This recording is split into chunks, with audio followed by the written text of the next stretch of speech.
India managed to string its second innings along the next day. They added a few more. And in that period, John Wright sort of came to this conclusion that, well, maybe we could bat Laxman at number 3.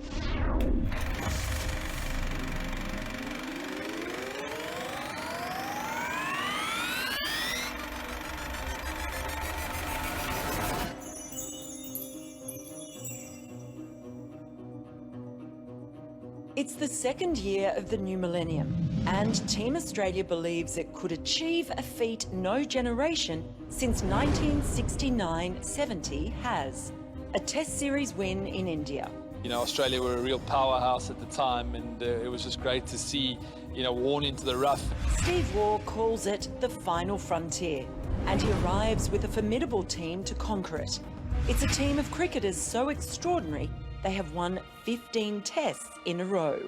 Indian top order was quite out of form going into that game. They'd been beaten quite comfortably in Mumbai by 10 wickets. Yeah, I think what was disappointing in the lead up to the game was the fact that we were playing against Australia at home and we weren't, you know, so till then it had become a sort of no contest.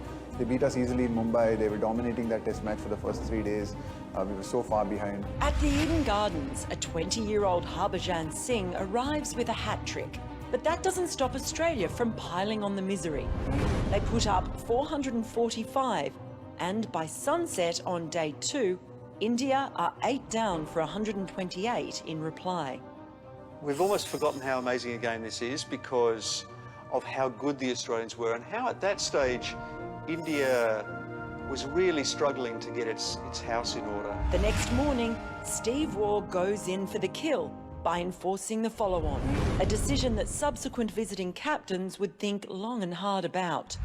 It works, but only till India lose their openers and Tendulkar with 115 on the board. The reason everyone remembers that knock is because we went on to win the match. So I remember thinking, look, you know, I really wish I could put in a performance here and force them to think about things differently or be forced to think that they're in a contest and this is not just a walkover.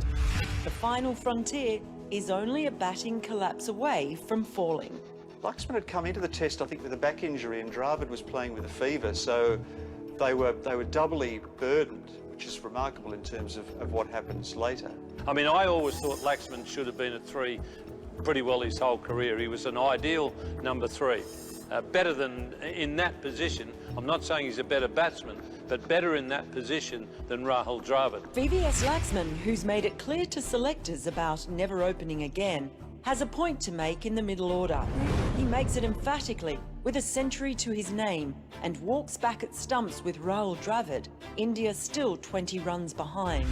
Day 4 of the test is an epoch, a day that not only changes the course of the series, but, many believe, changes the Indians' approach towards cricket.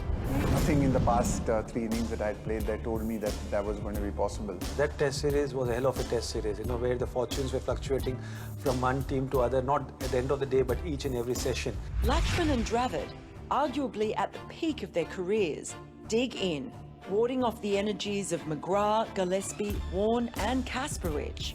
No wickets in 2 sessions. The way that VVS Laxman played Shane Warne right through that 2001 series, but particularly his 281 at Calcutta, that's the best I've ever seen leg spin bowling played. VVS and Rahul have plotted a battle of epic proportions.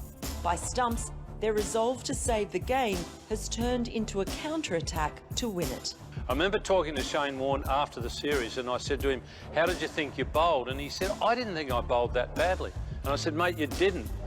But when a guy can come 3 paces down the track and hit you wide of mid-on against the spin on a pitch that's turning a lot, and then the next ball you go a little higher and shorter to try and trap him, and he goes back and he hits you through mid-wicket for 4, I said, that's not bad bowling. That's great footwork. After the wicketless day, McGrath eventually gets VVS for 281, and Dravid then gets run out for 180. Scores that still define their identities.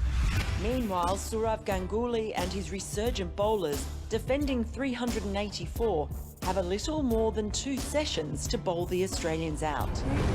On day 5, the wicket's viscous turn isn't shocking, but panic only sets in after tea. Harbhajan Singh, bowling in tandem with Tendulkar and Raju, chips away at the middle order.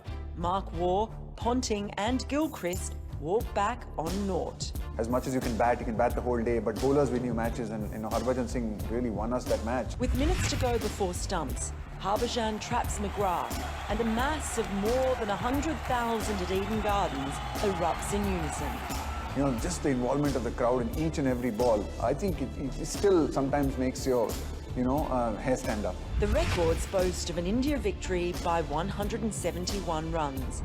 And later that March of 2001, a miraculous 2-1 result over Australia.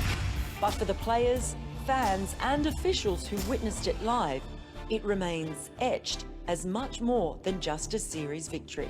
Honestly, Australians have been the best or most sporting players I've played against. And they, at the end of the day, they appreciated that knock, and they appreciated the way me and Rahul stitched that partnership and bounced back, and ultimately that helped the team to win the game.